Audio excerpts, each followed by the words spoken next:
Hey everybody, welcome back. All right, how's it going? Little glitch there. Welcome back to our little coffee chats. Ben Jones with Bador from Bronson Coffee Roasters here again, coming from the home workshop today. All right, see if this will stick around this time. Today I want to talk a little bit about kind of getting back to some basics of coffee brewing. We're trying to offer things for people who want to be really nerdy about it. We also want to be appreciative of people who just want to make a cup of coffee. So for this, we're going to go ahead and set our scale aside. I'm also going to not be using our gooseneck kettle, and we're just going to go with our classic Melitta style pour over. This one happens to be a bee house, also available in just a nice plastic cone, which is great. We're going to add a little twist to this, though, because we want to keep this interesting for people who might want to go a little bit beyond basics. So a little bit of this, a little bit of that. Should be lovely. You've ordered a new grinder. You've bought some coffee. You ordered a really fun Bonavita programmable gooseneck kettle, but the shippers haven't brought them to us yet. So in the meantime, you're left with just what you have at home. And let's say maybe you had some coffee that was pre-ground for a French press. But you decide you want to try some paper filter. You want to go with that nice clean filtration. So let's pull out our Melitta style filter. This is the number 2 Melitta. Always start with a folding of the crease and then folding of the other crease, just so that we can get that well insert just like so. All right, I'm going to use for this standard household measuring cup. Gooseneck. I know I said I wouldn't use the gooseneck kettle, but we're just going to use it to add our hot water into there. I went ahead and heated this up to near boil because we're going to have a lot of heat loss. Every time we transfer water from one vessel to another, we're going to lose some heat. There's our little pre-rinse of our filter. Give it a little bit more.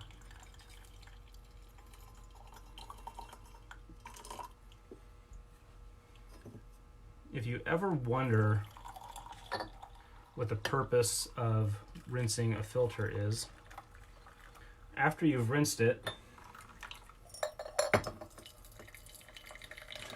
go ahead and take a sip or a sniff of your wet, the rinse water, and tastes a little bit papery. We don't want that, so we're just going to let that go by the wayside. Pardon me while I dump this. All right. So, hypothetically, we had been using French press, so the coffee that we have is already ground up for the French press. I've went ahead and dosed out, just using some tablespoons, roughly 4 tablespoons coffee, which turns into 19 grams if we're using a scale. Remember, we always like to use a scale to maintain the consistency, but if you can't have that consistency, a cup of coffee is better than no cup of coffee. All right.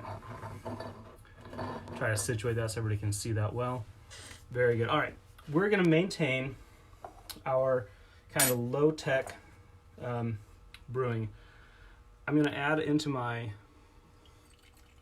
pitcher, I'm going to add 10 ounces of water plus 1 ounce for what the beans are going to absorb. Last week I showed the chopstick trick, so you can target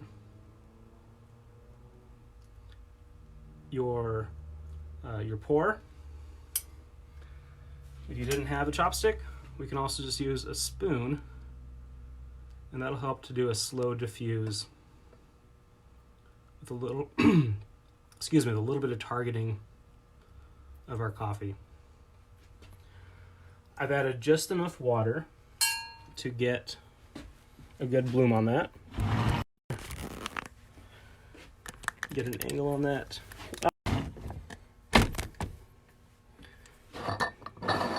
All right.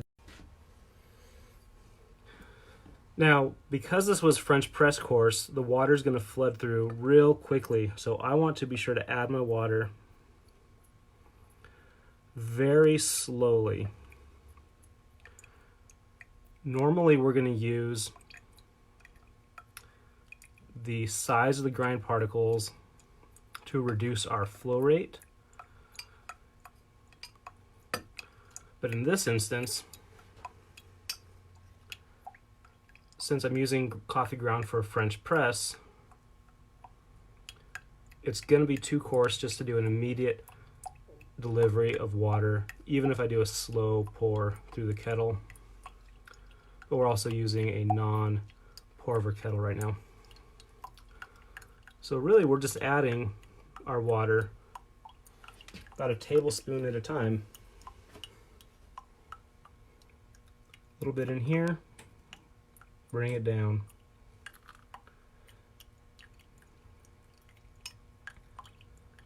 This is the kind of brewing you want to do if you really enjoy being hands-on with it.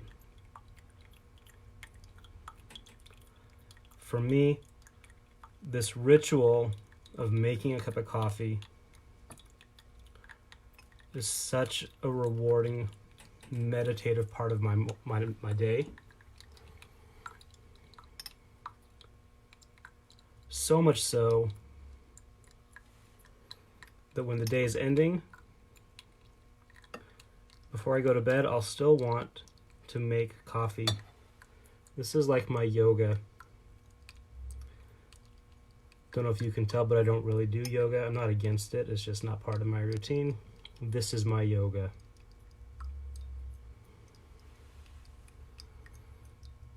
Just real slow addition of water. The goal here is to have just such a small amount of water in there that we're continuing to keep the ground saturated, but not so much that it can drip through quickly. Ideally, we would have 3.5 to 4.5 minutes contact time with this grind size. 3.5 minutes is really pushing it. I really want to try to get into that 4-minute realm. And again, when we heated up our water, we want to be real close to boil because this action does not have a lot of thermal stability in it.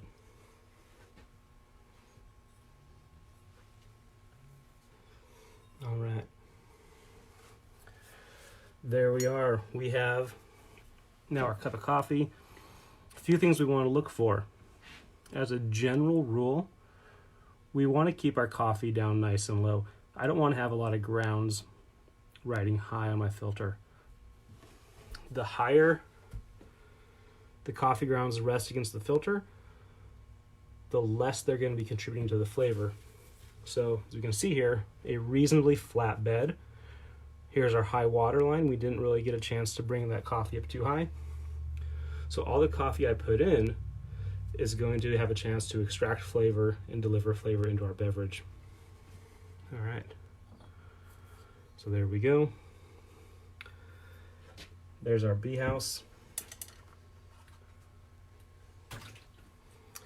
And I have my little mug of coffee here. All right. That's not creepy at all, is it? Let me try to adjust that again. There's our cup of coffee. Bring this back. Here's my little brew corner. All right. Melitta style filter.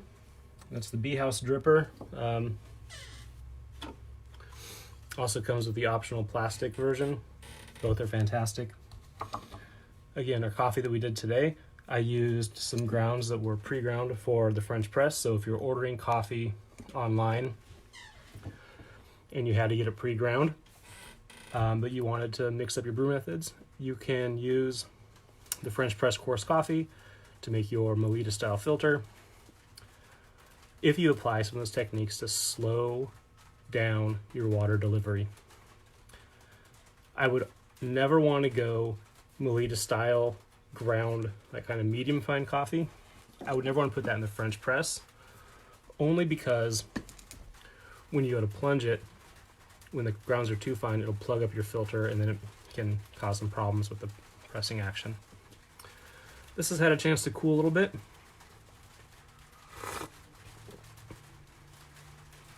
I would say we did all right. If you enjoy making coffee 1 cup at a time, if you enjoy slowing down before you speed up, there's some really fun toys and tools to use. A good quality home grinder, either from Baratza, or we have the Capresso Infinity for a more affordable price point. That was actually the first grinder I ever had. Ended up winning 2nd place in the Northwest Regional Brewers Cup competition with that grinder. So it is a perfectly capable and respectable grinder. Back here, we have the Baratza grinders. It's a fantastic line. AeroPress is a really fun tool. A lot of good fun things you can go out and do. So let's continue to drink good coffee. Let's continue to be safe. Thank you all for joining us today. It's really good to know that people are still out there. One day we'll all sit down and have a cup of coffee together. In the meantime, I'm going to sit and enjoy this. Thanks so much for watching.